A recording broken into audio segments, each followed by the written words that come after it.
Did you see the movie Sinners? I hope you did. It was quite good. And if you noticed, in the movie, there was a character portrayed by Wunmi Musaku named Annie.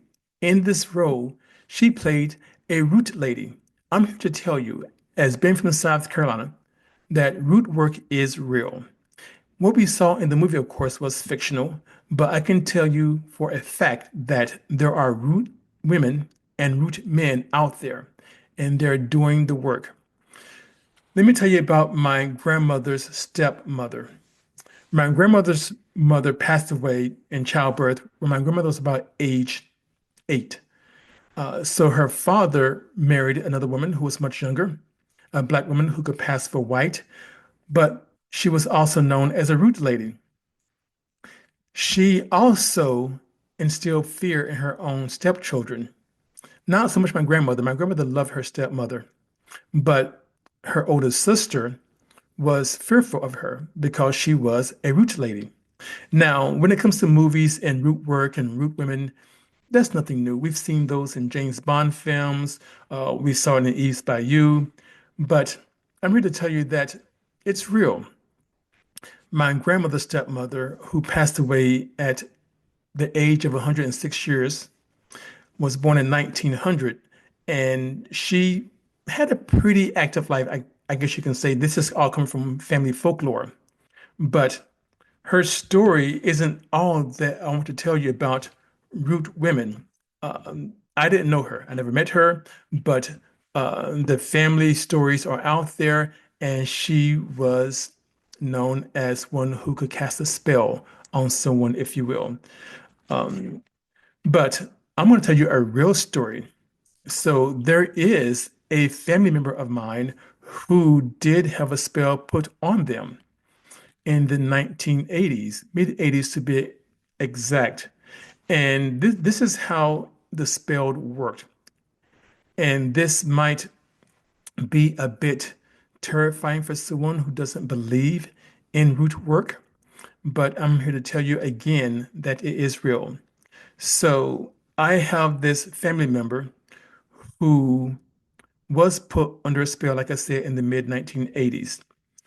I'm told by this family member that while under the spell for a few months, they felt like they were out of their body. They felt this urge that when walking down the street to just walk out in traffic, they felt kind of suicidal. They felt out of body. They felt like they were in their own world and no one else was in it.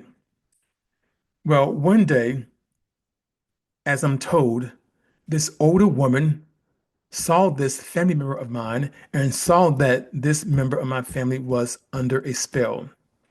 And they sensed the danger that she or he was in.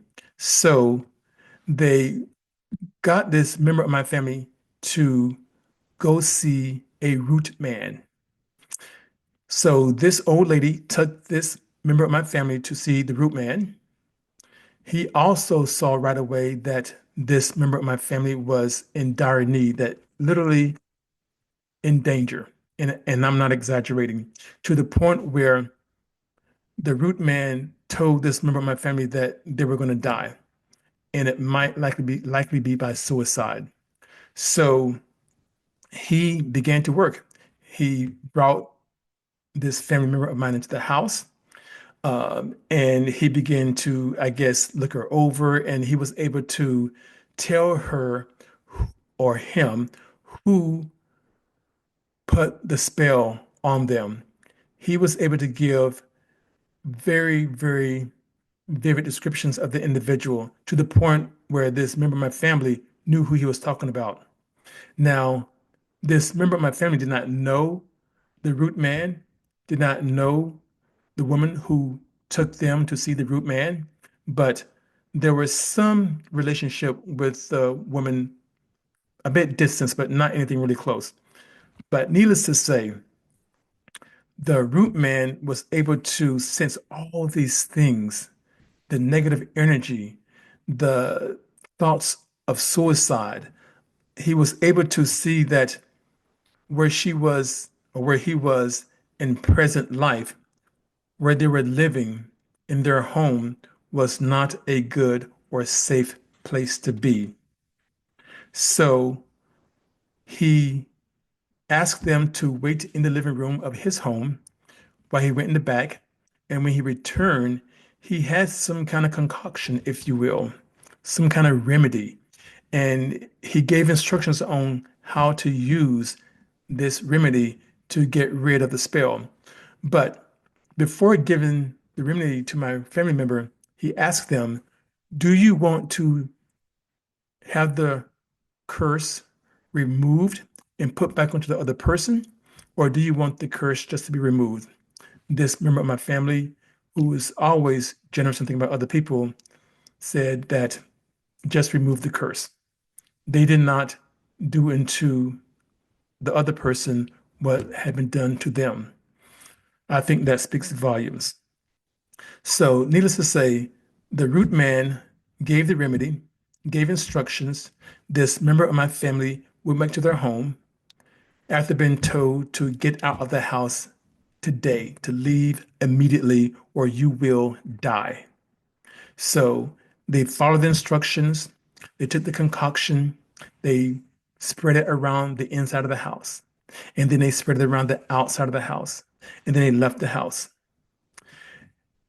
And immediately after doing all of that, they felt themselves coming back. And to this day, that house where this member of my family sprayed the concoction given to them by the root man sits in ruins. That house is abandoned.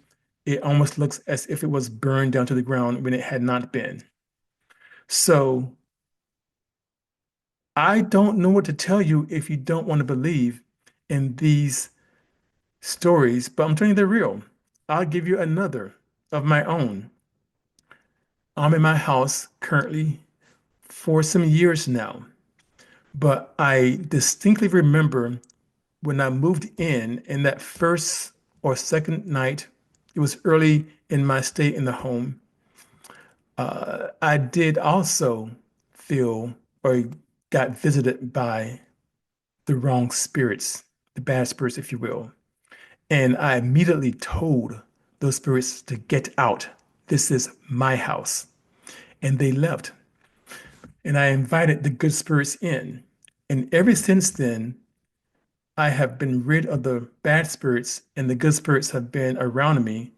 And my living in my home has been great. I love my home. I have flourished so much upon being in this house. And I give some gratitude and thankfulness to the good spirits who have surrounded me when I told the bad spirits to leave, to get out. So the character in Sinners, yes, it was fictional, but it's based on actual people who are and were root women and root men. They did root work. So I'm sure a lot of you, especially those of you who are from the South, who may have heard stories about members of the family being under the spell, being cursed, or members of the family who practice root work, or a distant cousin or a neighbor who was a root doctor, if you will. I don't think we should dismiss any of this. These are old practices that predate much of what we experience today in terms of religion, if you will. So there you have it. I do recommend going to see the movie Sinners. I thought it was great. I love to see what was portrayed, especially seeing Annie, who was portrayed by Wunmi Musaku, that character being a root lady, and how she used her root work to protect Smoke, the character portrayed by Michael B. Jordan in the movie, till his death. So there you have it, you all. Thank you for watching. Please do not forget to like and subscribe to this channel, and I'll see you the next time.